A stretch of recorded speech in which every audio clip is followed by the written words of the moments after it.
Exclusivité RFM, Bougazeli refait surface et parle. Seydina Fall entend déférer à la convocation de la section recherche de la gendarmerie cet après-midi à 16h30. Vous l'entendrez s'expliquer dans ce grand journal. Le taux de criminalité recule dans la banlieue dakaroise mais bute sur la résistance de certaines poches. En moyenne, 8 personnes interpellées par jour, 500 par mois et 6 000 l'année. C'est ce qui ressort de la passation de service ce matin entre le commissaire Adramé Sarr et le nouveau commissaire de Pikine, Ousmane Sall. En procédure d'urgence cet après-midi à l'Assemblée nationale, 2 projets de loi, le report des élections locales et la prorogation du mandat des conseillers départementaux et municipaux. Campagne arachidière 2019-2020, les conditions d'une bonne campagne sont-elles réunies? On en parle d'un point de vue à partir de 12h35. Les actualités internationales, Georges Déthié-Diop. Au Mali, l'armée victime d'une attaque terroriste à Menaka, 24 soldats et 17 assaillants tués. C'était hier. Au Burkina Faso, la France augmente son niveau d'alerte sécuritaire. Les zones sud et centre du pays fortement déconseillées aux voyageurs. L'opposant guinéen Baouri sur la situation dans son pays, la situation politique, pas question selon lui de laisser Alpha Condé briguer en 3e mandat. Développement à partir de 12h15, les sports, Malal Junior Diagne. Football, Crépin Diatta, maître du jeu de l'équipe nationale du Sénégal après la prestation en 3XL face à l'Eswatini.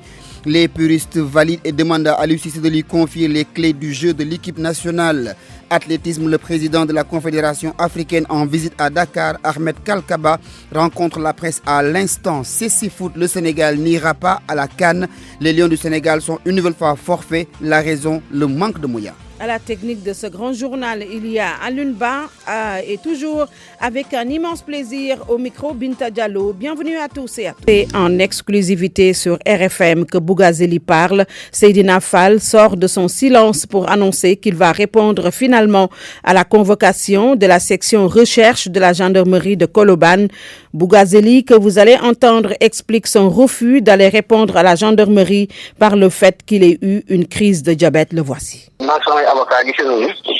J'ai rencontré mes avocats et j'ai décidé d'aller répondre aujourd'hui à la convocation de la gendarmerie. Donc, je serai à la brigade de recherche. La dernière fois, quand j'ai quitté la brigade de recherche, j'étais malade. Ensuite, je me suis rendu à Touba dans la soirée. J'avais une hyperglycémie et les médecins traitants m'avaient demandé de me reposer. Ce que j'ai fait maintenant, je vais beaucoup mieux depuis hier soir. Comment quelqu'un peut penser que j'avais fui? Mais pourquoi d'ailleurs devrais-je fuir? Même si j'avais commis un crime, je n'aurais pas fui pour laisser ma famille ici. A fortiori, je suis innocent dans cette affaire. Ceux qui m'accusent de trafic de faux billets racontent des histoires. Personne ne m'a jamais vu me livrer à de telles pratiques. Et je peux jurer que je n'ai rien à voir dans cette affaire. Les personnes arrêtées dans le cadre de l'enquête, je ne les connais pas. Je ne connais aucune d'elles, à part le nommer Sambo. Mais la vérité finira par éclater. Et même si je dois démissionner de mon poste de député pour laver mon honneur et prouver mon innocence, je suis prêt à le faire et faciliter ainsi à la justice son travail. Le commandant de la brigade de recherche m'a entendu et m'a traité avec tous les égards. Il sait bien que je suis malade. Moi, je suis diabétique. Il arrive des fois que mon taux de glycémie atteigne les 4,80. Et ce jour-là, j'en étais à 3,80. Donc, j'étais malade. Je respecte la justice de mon pays et je suis prêt à accepter toute décision de justice me concernant dans le cadre de cette affaire. Seydina Fall Bougazeli a été interrogé en exclusivité tout à l'heure par Salif Sow, notre correspondant permanent à Guédiawaye. Ses propos traduits par El Hadj Ndiogou Diène. La police a fait du bon travail à Pikine. Résultat, le taux de criminalité a reculé dans cette partie de la banlieue dakaroise. Seules quelques poches de résistance. C'est ce qui ressort de la passation de service entre l'ancien commissaire de Pikine, Adramé Sarr, et l'actuel Ousmane Sall. Cérémonie ce matin en présence de notre reporter Salif Sow. Minimum 3 individus sont présentés au procureur par jour par la police de Pékin. En moyenne, 8 personnes sont interpellées pour divers délits. Le vol et l'usage de chanvre indien arrivent en tête. Dans cette partie de la banlieue de Dakar, la police dit lister puis cibler journalièrement les zones criminogènes. Les opérations de sécurisation menées dans ces 10 secteurs ont permis de procéder à l'interpellation de plus de 500 individus le mois dernier. Aujourd'hui, Pikine change de commissaire. Adramé Sarr va à Ziguinchor. Ousmane Fall vient de Saint-Louis. La passation de service s'est passée ce matin. Ce 19 novembre sera à jamais gravé dans la mémoire des Pikinois. Ce jour coïncide avec l'assassinat il y a 3 ans de la 5e vice-présidente du Conseil économique, social et environnemental, Fatoumata Matar Ndiaye. Salif Sow, Pikine, Radio Futur Média. Fatoumata Matar Ndiaye, dont 3 ans après son assassinat, le chauffeur de l'ex-vice-présidente du Conseil économique, social et environnemental, présumé meurtrier, est toujours dans les liens de la détention préventive. Samba Sow attend son procès devant la chambre criminelle du tribunal de grande instance de Dakar. Nongoka s'est rendu à la maison mortuaire. La famille réclame la tenue du procès. Séance de lecture du Saint-Coran et prière dans le grand salon du domicile de la défunte Fatoumata Matar Ndiaye.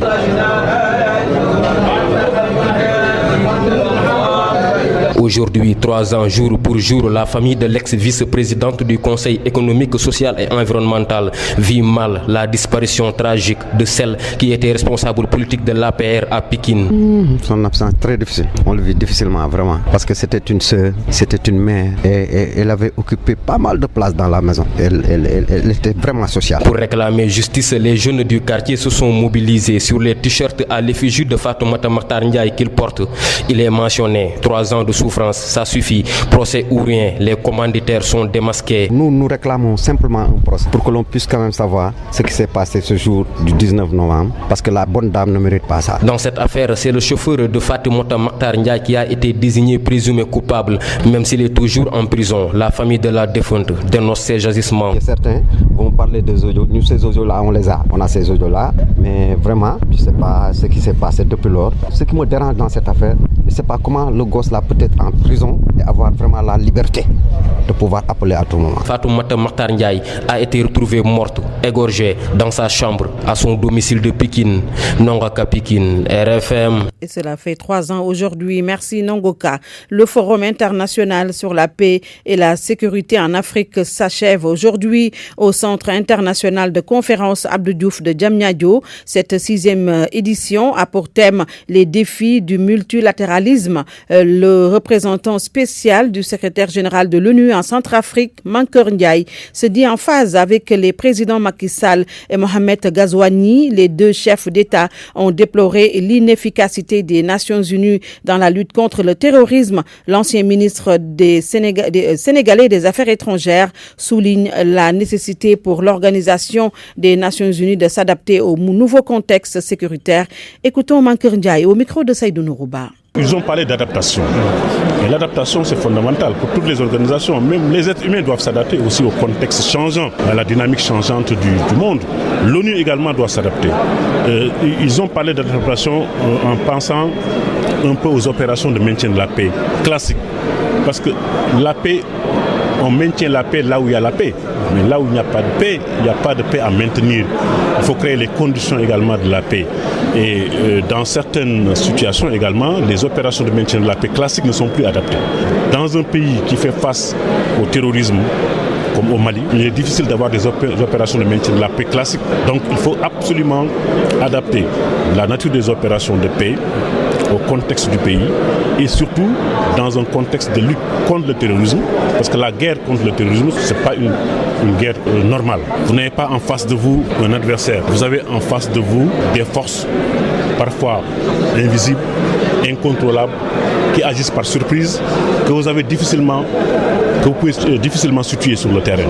Donc ce n'est pas une guerre classique, la guerre contre le terrorisme. Donc il faut absolument que les opérations de maintien de la paix dans des pays comme le Mali puissent s'adapter au contexte. Mankeur Ndiaye sera l'invité de RFM Soir. Vous écoutez le grand journal midi et 10 minutes. Difficile de vivre à Fanok en face du quai Soumbedioune. Des rigoles de l'ONAS laissent échapper des odeurs nauséabondes dans tout le quartier. Les habitants en appellent à l'ONAS pour refaire les ouvrages. Mohamed Ali Mouba a fait un tour sur place. Voici son reportage. C'est un endroit fétide où s'échappent des odeurs nauséabondes. En face du quai de Soumbédioune, la vie s'est arrêtée tout d'un coup. Les habitants ne savent plus où donner de la tête. Donc de l'autre côté, c'était inondé. Donc ils ont trouvé un système pour pouvoir installer un groupe pour pouvoir pomper. Mais maintenant, cela dure depuis 16 mois. Et vraiment, on ne respire plus. Ça sent très mauvais. Ça dégage des gaz toxiques, une odeur nauséabonde. Pour pallier la défaillance des ouvrages, l'ONAS a mis en place son dispositif de pompage 24 heures sur 24. À ce jour, 34 millions ont été dépensés alors que 8 millions devaient suffire à réhabiliter les installations. Madame ne comprend pas. Donc maintenant, on se pose des questions, qu'est-ce qui se passe? Et surtout, on ne respire plus. Notre environnement est menacé. Au bas de l'immeuble, tout en face, on s'est barricadé. Moi, je travaille ici depuis 2 ans. Et depuis que je suis ici, disons que chaque jour, on est obligé d'amener des parfums à cause de l'odeur. C'est un peu compliqué de nous concentrer, donc je pense que les autorités doivent trouver une solution le plus rapidement possible. Les ouvrages de l'ONAS sont défectueux. Voilà bientôt 16 mois. Le directeur d'exploitation de l'Office national de l'assainissement du Sénégal, ONAS, rassure, c'est une solution provisoire en attendant de recevoir d'Ageroute l'autorisation de traverser de la chaussée pour refaire les installations.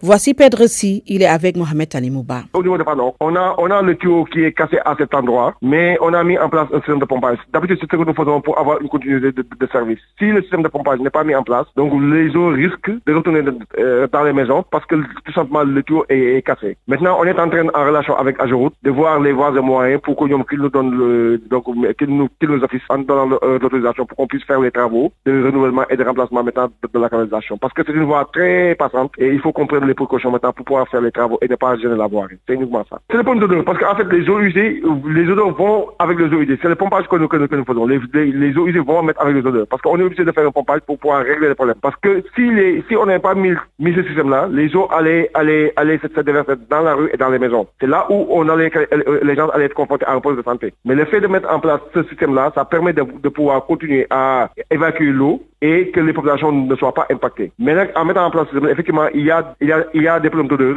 qui se dégagent, mais on est en train vraiment de trouver les voies de moyens pour essayer de résoudre ce problème-là. On est en train de voir avec Ageroute. Comme je dis, en fait, le problème que je pose à Dakar, je vous explique un peu. À Dakar, on a un réseau qui a plus de 70 ans d'âge. C'est un réseau qui est en amiante ciment. Actuellement, on a minimum 2 casses par jour à Dakar. C'est un réseau qui est très vétuste. Donc, c'est des genres de situations-là que nous avons un peu partout. Mais à chaque fois, comme je dis, nous prenons les dispositions pour assurer la continuité du service et éviter que les populations ne soient impactées. Les organisations paysannes crient haro sur la zone des Niayes. Elle est en train de disparaître à cause de l'implantation des usines et sociétés immobilières.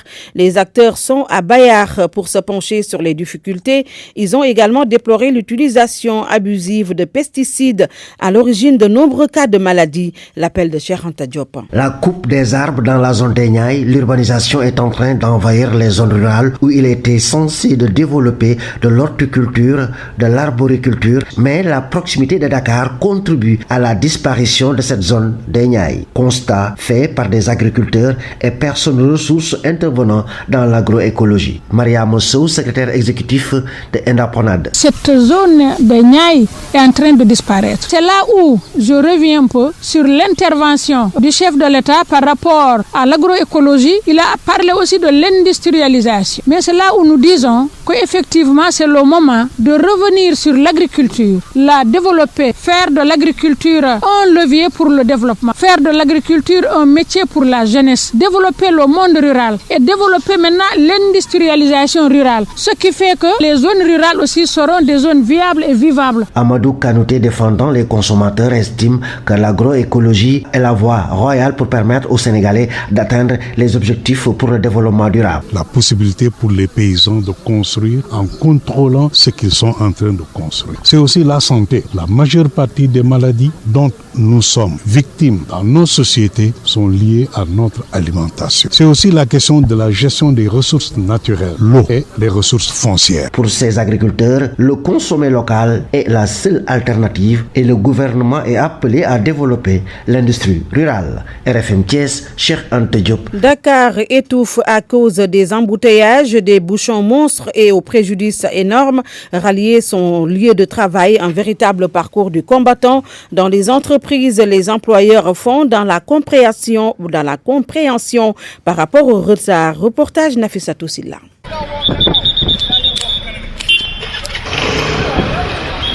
Un embouteillage monstre tous les jours au niveau de plusieurs axes de la circulation. Travaux de voirie publique ou non, arriver à l'heure au bureau, ce n'est pas du tout simple pour cet employé un peu plus de la trentaine qui a préféré garder l'anonymat. En fait, c'est compliqué. Tu quittes chez toi à 7h le matin, tu arrives au bureau à 9h, c'est autre chose. Hier, je suis descendue à 17h, mais je suis arrivée chez moi à 21h. Alors que j'habite pas loin à la Scaturba, c'est assez compliqué. Même véhiculer, c'est pire parce que tu as ta voiture, il n'y a pas où passer. À son service, elle n'est pas la seule dans cette situation.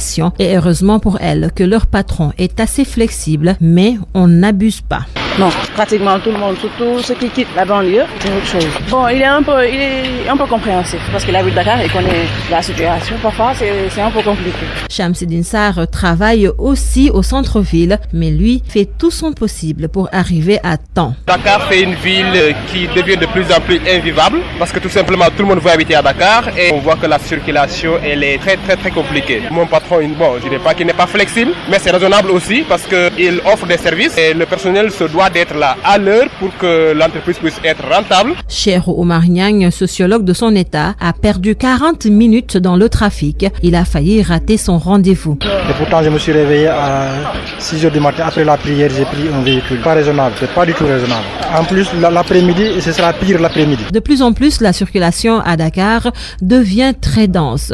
Cela à toutes les heures de la journée et pratiquement tous les axes sont concernés. En plus bref, à retenir que les députés sont convoqués en séance plénière cet après-midi. Les représentants du peuple vont se pencher sur 2 projets de loi en procédure d'urgence, le report des élections locales prévues le 1er décembre 2019 et la prolongation du mandat des conseillers départementaux et municipaux. C'est le ministre de l'Intérieur qui va défendre le projet de loi. Aliou Ndiaye, auteur d'un amendement pour la tenue des locales au plus tard le 28 mars 2021. Colette Senghor sera inhumée au Sénégal selon Moustapha Niasse. La fondation Léopold Sédar Senghor, qu'il préside depuis 2018, et le cabinet du président de la République s'occupe avec la famille de Senghor du rapatriement du corps et de l'enterrement au cimetière catholique de Bel-Air. L'épouse du défunt président Senghor est décédée hier à Verson en France à l'âge de 95 ans. RFM. L'actualité internationale. Bonjour Georges Déthié Diop. Bonjour Binta Diallo. Au Mali, l'armée paie encore un lourd tribut du terrorisme. 24 militaires ont perdu la vie dans une attaque à Menaka dans le nord vers la frontière du Niger.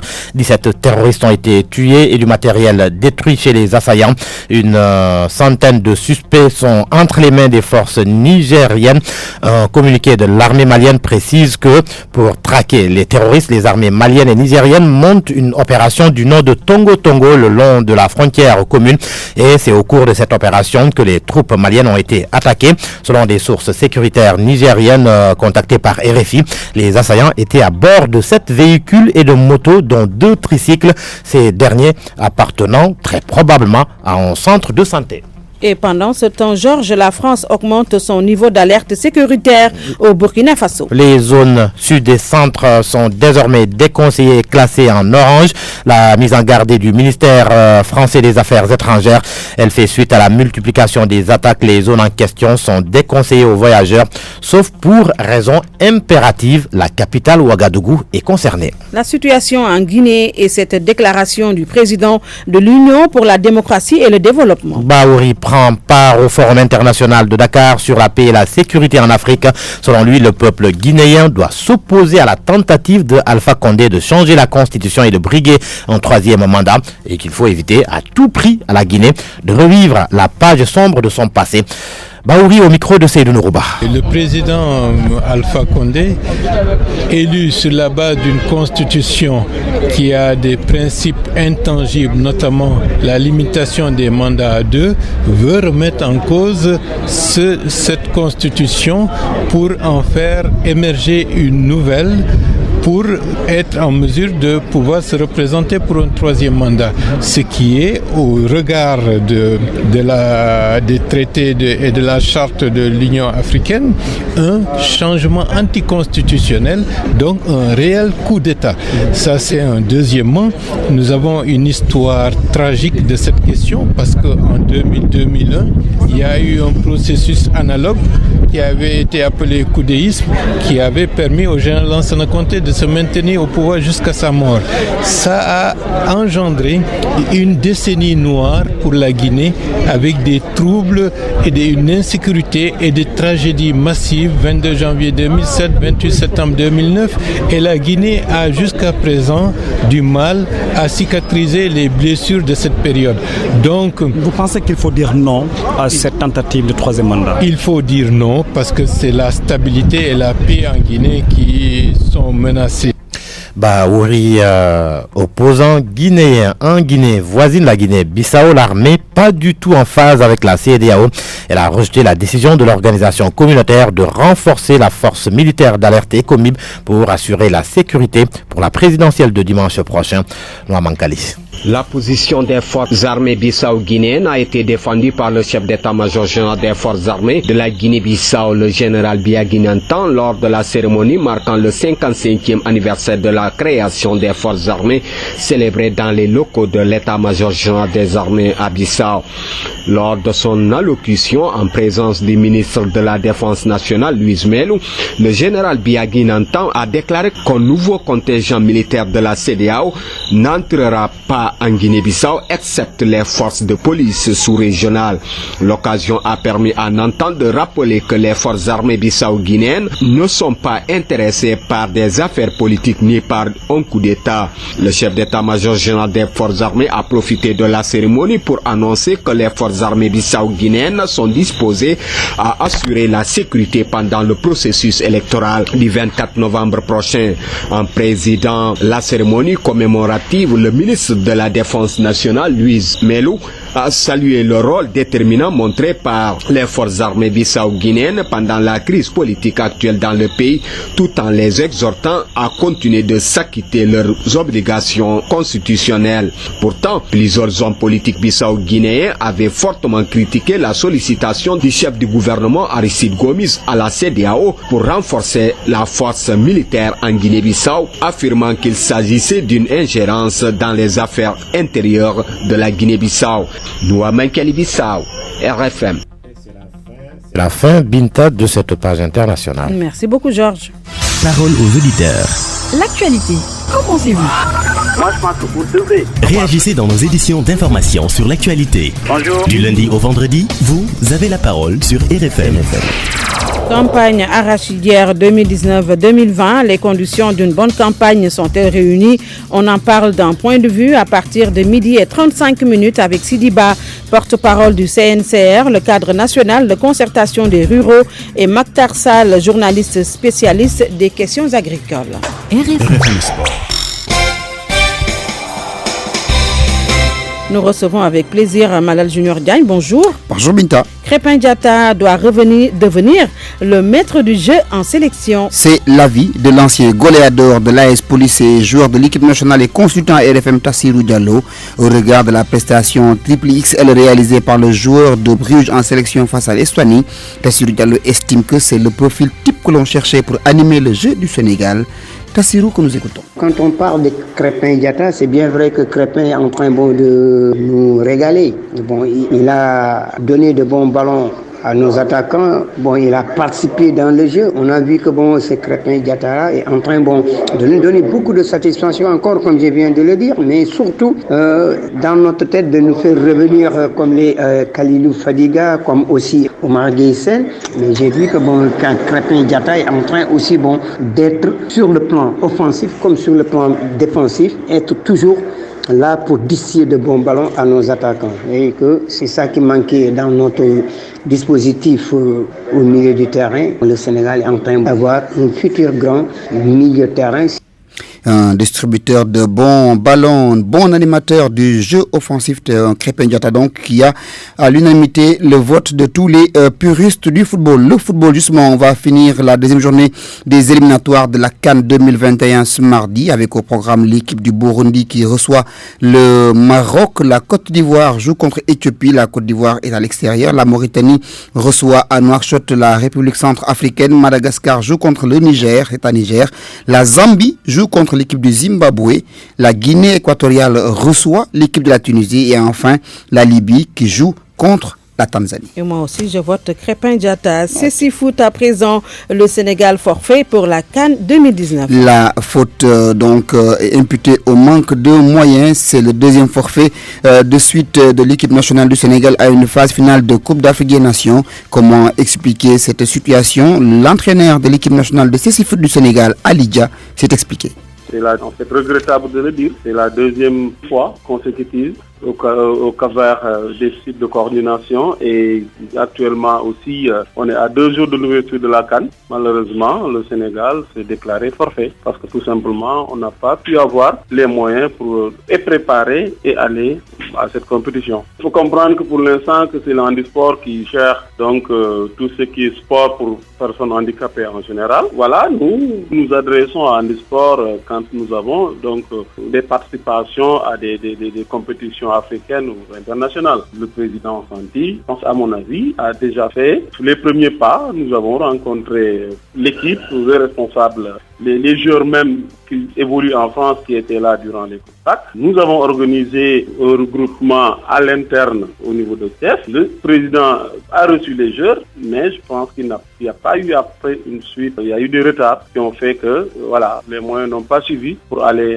au niveau de cette compétition. On peut comprendre, on nous dit que oui, il n'y a pas un championnat effectif. Oui, on n'a pas encore un championnat effectif. Nous nous battons pour mettre en place ce championnat. Nous avons fait 2 années de suite de championnat. Il y a eu encore des problèmes de moyens qui ont fait qu'on n'a pas pu continuer ce championnat-là. Mais je pense bien que le rôle de ces structures, c'est de développer le sport des handicapés en général et d'accompagner ces initiatives et ces efforts louables de ces personnes handicapées visuelles.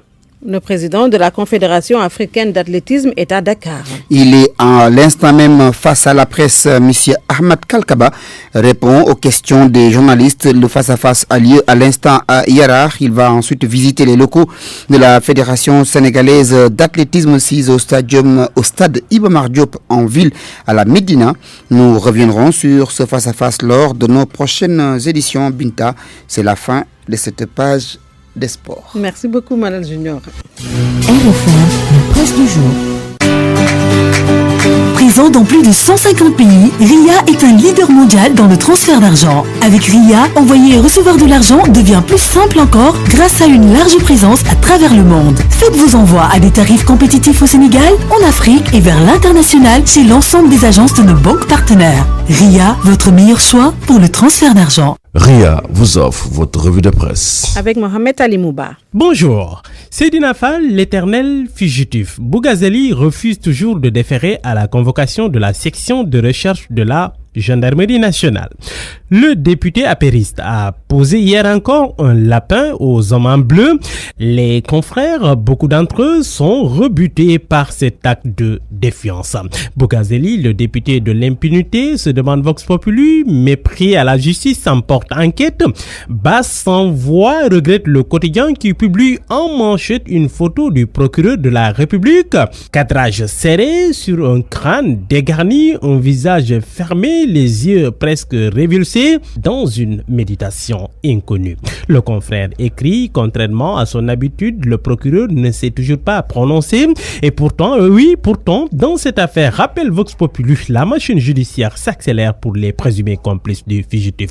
Retour de parquet pour eux. Le journal Les Échos informe en toi que dans cette affaire, il n'y a rien à faire. Bouga est mouillé jusqu'au cou. Après avoir auditionné les 5 individus, les gendarmes ont appris que le gros pourvoyeur en billets noirs serait le tonitruant député fuyard de Golfe Sud. À chaque fois que le client se signalait, le mis en cause l'activait et lui demandait de leur fourguer la marchandise. Mais attention, en ouvrant une information judiciaire, il y a d'éventuels pièges, avertit l'observateur. L'ouverture d'une information judiciaire qui s'impose en la matière et d'après les techniciens du droit consultés par le journal Un Boulevard ouvert aux parlementaires pour rester en liberté. Si le dossier atterrit en instruction, la saisine du juge d'instruction dessaisit tout le monde. Même le procureur ne dispose plus de moyens d'action. C'est ce que l'on appelle le principe de l'irrévocabilité de la saisine du juge d'instruction et de l'indisponibilité de l'action pénale, affirme une source contactée par l'observateur. La source de poursuivre, à partir de ce moment, il appartiendra au juge d'instruction de décider s'il convoque le député ou non, et à partir du moment où l'instruction est ouverte, on ne peut plus parler de flagrant délit. Dès lors, il faudra passer par la procédure de levée de l'immunité parlementaire pour entendre Bougazeli, une action politique qui ligote le pouvoir judiciaire selon le journal. Un scandale, c'est le mot d'ailleurs qu'utilise le confrère. Forum de la paix et de la sécurité, Macky Sall dicte un plan Sahel émergent à l'ONU, indique la tribune. Macky et Ghazouani, le président de la Mauritanie, attaquent l'ONU, accusé de ne pas muscler ses interventions, que l'ONU accepte de se réformer et de réformer ses procédures dans le cadre du maintien de la paix, plaide le président de la République du Sénégal. Ses propos sont repris par Vox Populi. Titre de source A, le président Macky Sall et le président mauritanien cassent tout. Succession de Macky Sall en 2024, le journal Vox Populi s'y intéresse. Jeu d'échecs au cœur du pouvoir, note le journal. Le patron de l'APR échappe au piège des ambitieux en maintenant le flou sur le troisième mandat. Qui pour prendre l'initiative de la rupture, s'interroge le confrère. Ils sont à la retraite et pourtant ils continuent de se rendre indispensables. La prolifération des contrats spéciaux est passée par là. Le journal L'Observateur a fait un dossier pour vous sur la fonction publique et ses retraités qui refusent de partir. Le confrère note que timide sous Diouf, bruyant sous Wade, banal sous Macky, le phénomène des contrats spéciaux signés par le chef de l'État pour maintenir des retraités à des postes de direction nationale pour des raisons politiques, familiales ou amicales porte un sérieux coup à l'administration publique, à lire à la page 4 du journal. Et puis sport, dans le journal Record, les Lions Horizon 2021, Cissé rajeunit la tanière avec la photo de Krépin Diatta, le symbole de la jeunesse de l'équipe nationale. Dans le stade quotidien, les enseignements après Eswatini, Sénégal, 4-1 en faveur du Sénégal. Krépin, le meneur qui manquait à l'équipe du Sénégal. Des techniciens interrogés par le confrère notent que nous avons en Krépin un Fadiga plus. On ne peut pas se passer de Gana Gueye pour le moment. Maignan, toujours le numéro 1 en attaque selon toujours ses techniciens. Bonne lecture à tous. RIA, votre meilleur choix pour le transfert d'argent. RIA vous a offert votre revue de presse. Point de vue. Regard croisé sur l'actualité du jour. Nous y sommes sur la campagne arachidière 2019-2020. Les conditions d'une bonne campagne sont-elles réunies? Nous recevons Sidi Ba, il est le porte-parole du CNCR, le cadre national de concertation des ruraux. Bonjour Monsieur Ba. Bonjour Madame Diallo. Nous recevons également Maktar Sall, journaliste spécialiste des questions agricoles. Bonjour cher confrère Maktar Sall. Bonjour Madame Diallo. Alors la campagne arachidière 2019-2020 va bientôt démarrer. Le CNIA se réunit demain pour fixer le prix aux producteurs. Est-ce que Monsieur Sidiba, toutes les conditions sont réunies pour une bonne campagne? En principe, ils doivent être réunis parce que les huiliers savent qu'à pareil moment, nous allons mettre une bonne partie de notre production dans le marché et ils doivent aller chercher de l'argent et acheter nos graines. Et là aussi, nous pensons que le Sénat doit se réunir demain pour fixer les prix du kilogramme de l'arachide, les prix du kilogramme de l'arachide aux producteurs. Et nous souhaitons que tout soit bien prêt pour acheter les arachides que nous avons produites et nous espérons qu'ils doivent être prêts et que ce qui doit être prêt aussi, c'est qu'au niveau des points de collecte, j'espère que nos amis opérateurs qui seront choisis, qui seront désignés pour y opérer aussi, doivent avoir assez d'argent pour acheter nos graines et ne pas acheter les graines et faire traîner aux paysans pour le paiement. Et nous pensons aussi que au niveau du service économique comme à la quotidienne, ils vont nous aider à contrôler les instruments de mesure, tout en ne pas vouloir nous imposer certaines choses aussi, à savoir les abattements dont nous sommes victimes chaque année, et peut-être cette année être plus ou moins indulgents, parce que c'est une affaire entre privé et privé. Et là aussi, nous avons demandé, nous avions sollicité qu'au niveau des unités industrielles, qu'on installe des séparateurs pour que les impuretés que nous leur livrons, qu'ils les mettent dans les camions et qu'on nous les ramène. Et en ce moment-là, les abattements, les services du contrôle du ministère du Commerce aura moindre affaire à faire. Oui. Et laissera les producteurs gérer eux-mêmes la commercialisation et en rapport avec les huiliers. Oui. Alors, il a été dit récemment, même si ce n'est pas encore officiel, que l'État va mettre fin à ces subventions. Quelles pourraient être, si c'était le cas, les conséquences de cette mesure, M. Ba? Alors, la subvention? Oui, on a entendu dire que l'État va supprimer la subvention. C'est pas officiellement encore, on l'a pas encore dit officiellement, mais si c'est le cas, quelles pourraient être les conséquences de cette mesure? D'abord, je pense que peut-être l'État a des paramètres que je ne maîtrise pas. Peut-être les cours mondiaux des arachides qui grimpent. Là, les huiliers qui achètent les arachides qui le vendent dans le marché, ils peuvent tirer leur épingle du jeu. Là, je ne sais pas exactement pourquoi l'État l'a fait et que je sais que le prix du kilogramme, je l'ai dit dans toutes les radios et dans tous les organes de la place, qu'au minimum, le prix que nous souhaitons en tant que producteurs est de 210 francs.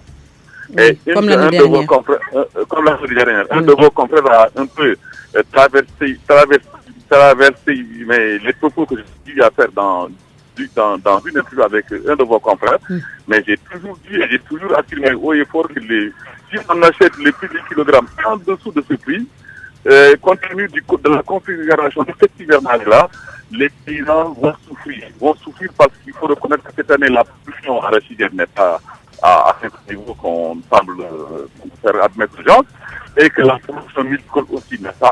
Alors, M. Ba, le temps de réajuster votre téléphone, nous allons donner la parole à notre confrère Maktar Sall, qui est spécialiste des questions agricoles. Alors, Maktar, est-ce que vous pensez que toutes les conditions sont réunies pour la campagne arachidière 2019-2020 au vu de tout ce qui s'est passé? Madame Diallo, avec l'expérience qu'on a connue au niveau des campagnes de commercialisation arachidière, toutes les conditions ne sont jamais réunies pour une bonne campagne. Pourquoi? Mais la campagne dure 6 mois et il y a beaucoup de choses à faire et on ne prend pas toutes les dispositions à temps pour que toutes les conditions soient mises en œuvre. D'abord, si on prend le problème du financement, c'est un problème qui revient chaque année. Bon, sauf que cette année, la Sonacos a déjà réuni son financement avant l'heure. 30 milliards. Non, on n'a pas encore réuni son financement. Ils ont 30 milliards de francs CFA déjà en caisse. Oui, d'accord, laissez-moi, j'en viens. Oui. Modiane a dit le directeur général a dit qu'ils ont actuellement mobilisé 30 milliards de francs, une enveloppe de 30 milliards. C'est une bonne chose d'avoir mobilisé ça parce que ça permettra au moins aux premières opérations d'avoir leur argent dans 112 heures.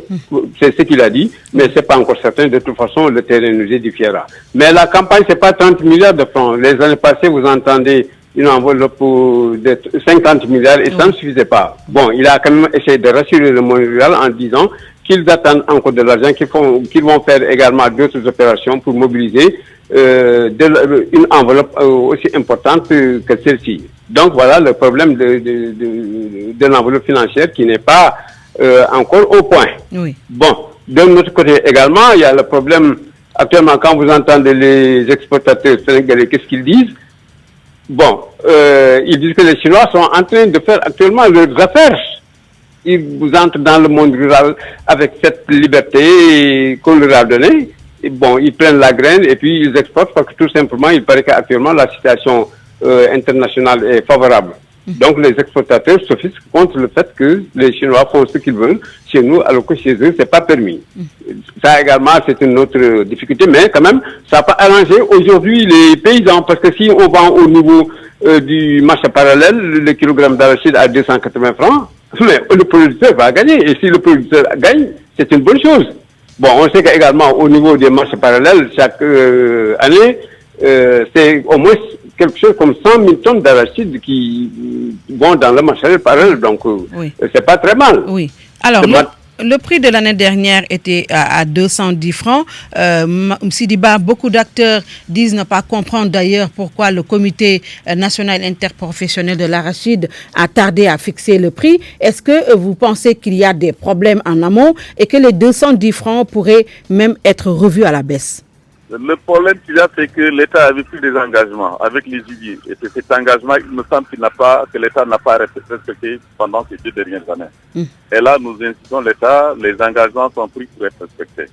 Il s'était engagé en cas de perte de compenser les pertes qu'auraient subies les huiliers en ajustant les prix du kilogramme ces 2 dernières années à 210, alors que les cours mondiaux avaient baissé. Et je dis aussi, comme l'a dit Marsar, mon ami Marsar, que je salue au passage, mais les 30 milliards là, c'est insignifiant par rapport à ce qu'ils disent. Les 30 milliards ne peuvent pas acheter plus de 150 000 tonnes par an. Et aujourd'hui, les gens disent qu'ils ont avoisiné, les gens ont produit à peu près 800 à 1 million de tonnes. Mais si on produit 1 million de tonnes et que l'on n'achète que 150 000 tonnes, mais ça, c'est rien. Et l'année dernière aussi, comme on l'a dit, souvent les gens annoncent à grande pompe que nous avons de l'argent, et au finish, les gens ne trouvent pas cet argent-là dans le marché. Et n'auraient pas été les exportateurs l'année dernière, les gens allaient connaître beaucoup de devoirs, beaucoup d'invendus.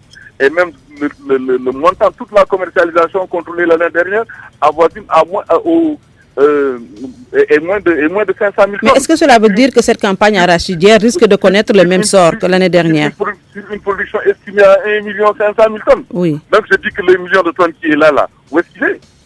Qu'il a consommé. Il n'a pas réservé à notre consommation, c'est combien? Les réserves semencières sont combien? Donc je pense qu'on doit revoir aussi le système de calcul de nos statistiques qu'on produit et qu'on dit que le Sénégal met pas de temps dans le marché et cela peut avoir des incidences sur le marché international. Et là, ça crée des problèmes au Sénégal. Et ça crée des problèmes aux producteurs. Je pense que nous devons être très prudents par rapport aux chiffres que nous avançons sur la production que nous allons mettre dans le marché. Là, je pense que les services de l'État qui sont chargés de gérer ce problème-là, ils vont veiller à cela. Et je les prie vivement de faire attention parce qu'une bonne partie de nos semis ont été faits à partir du 25 juillet. Et moi qui vous parle, mes champs, quand je les contrôlés, les graines ne sont pas bien remplies. Ne sont pas bien remplies parce que les arachides n'ont pas bouclé le cycle. Et ce dont je suis victime, une bonne partie de mes parents paysans sont dans la même situation. Donc je pense que est-ce que cela veut dire que l'on tend, M. Ba, vers une campagne arachidière catastrophique 2019-2020? Catastrophique, je ne peux pas m'aventurer. Je ne suis pas un... Avec des problèmes. Je sais que ça, c'est un constat que j'ai eu à faire et je prie que les gens prennent les mesures idoines pour que les problèmes que l'on connaît chaque année ne se répètent pas et que les gens se fassent mieux et que les huiliers et les exportateurs et les producteurs que nous sommes une chaîne de valeur. Tout le monde trouve son compte dans ce qui est très bien. Dans cette filière. Sidiba, porte-parole du CNCR, que nous allons retrouver tantôt dans le journal de 13h avec El Hadj Assane Gueye. Mactar Sall, on ne vous sent pas trop optimiste, tout comme Sidiba. Est-ce que nous tendons, je vais poser la même question, vers une campagne arachidière catastrophique pour 2019-2020? Je ne dirais pas catastrophique, mais bon, je sais qu'il y aura des difficultés énormes pour assurer une bonne campagne de commercialisation. Chaque année, ça se répète, mais ça, le système n'est pas encore eu, le système de commercialisation arachidière au Sénégal. Pourquoi chaque année, on répète les mêmes problèmes, même s'il y a, les financements sont là, toujours il y aura des problèmes. Quand il y a un surplus de production, c'est la même chose. Quand la production est déficitaire, c'est la même chose. Les financements ne sont jamais là au début de la campagne pour que les gens puissent quand même aller en campagne dans des situations normales, etc. Donc voilà, cette année également, on pose le problème de la diminution du prix de l'arachide. Tout ça, ce sont des problèmes vraiment qui montrent que la campagne actuellement n'a pas encore commencé, mais il n'y a pas d'espoir pour qu'on puisse faire une très bonne campagne. De l'autre côté, il y a les exportateurs également qui tirent sur les Chinois, ceux qui travaillent au niveau de l'huile Ségal également ne sont pas du tout contents aujourd'hui et demandent même à l'État de tout faire pour arrêter ces Chinois-là, dont l'État s'apprête quand même à favoriser leur installation pour qu'ils fassent de l'huile au niveau du Sénégal. Ce sont des choses qui ne sont pas normales et qui ne militent pas pour une bonne campagne. Oui. Si, également, il y a le problème, arrêtons un peu sur le problème du prix de l'arachide, c'est 210 francs. Bon, Ça, vraiment, le cadre de concertation des producteurs d'arachide, le CCPA, en fait partie. Ils avaient fait les années passées une étude pour voir le prix réel des kilogrammes d'arachide et ils avaient trouvé que c'était 190 francs. Donc, s'ils n'ont pas 190 francs, là, c'est pas la peine. C'est pourquoi je disais tout de suite que actuellement le marché parallèle en train de brader, oui. Mais autant c'est mieux pour le producteur, pour certains producteurs qui en profitent parce que ce ne sont pas tous les producteurs. Oui. Voilà. Donc quand on dit que c'est pas une bonne chose, de l'autre côté également ça fait une bonne chose parce que tout simplement c'est le cafouillage qui s'installe chaque année au niveau du monde rural parce qu'on n'a pas encore un système de commercialisation bien huilé de telle sorte qu'en début de campagne, voilà, tous les paramètres sont là et à partir de ces paramètres-là, on peut prévoir ce qui va se passer. C'est pas ça. Donc, on est dans un cafouillage, on ne sait pas où on va, une confusion totale, les Chinois qui entrent avec les exportateurs qui sont là de l'autre côté, les huiliers qui sont là-bas, voilà. On ne sait pas sur quel pied danser quand la campagne arrive. Peut-être aussi, oui, que ces couacs sont faits à dessein. Maktar Sall, journaliste spécialiste des questions agricoles, merci. Nous vous retrouverons tout à l'heure. Exclusivité, c'est la fin donc de ce journal. Nous allons rappeler les titres. Exclusivité RFM, Bougazeli refait surface et parle. Seydina Fall entend déférer à la convocation de la section recherche de la gendarmerie cet après-midi à 16h30. Le taux de criminalité recule dans une certaine partie de la banlieue dakaroise, plus précisément à Pikine, mais bute sur la résistance de certaines poches. C'est ce qui ressort de la passation de service ce matin entre le commissaire Adramé Sarr et le nouveau commissaire de Pikine, Ousmane Sall. En procédure d'urgence cet après-midi à l'Assemblée nationale, 2 projets de loi, le report des élections locales et la prorogation du mandat des conseillers départementaux et municipaux. À la technique de ce grand journal, il y avait Abdoulaye Diop à l'une bas, à la réalisation El Hadj Ndiogoudjene.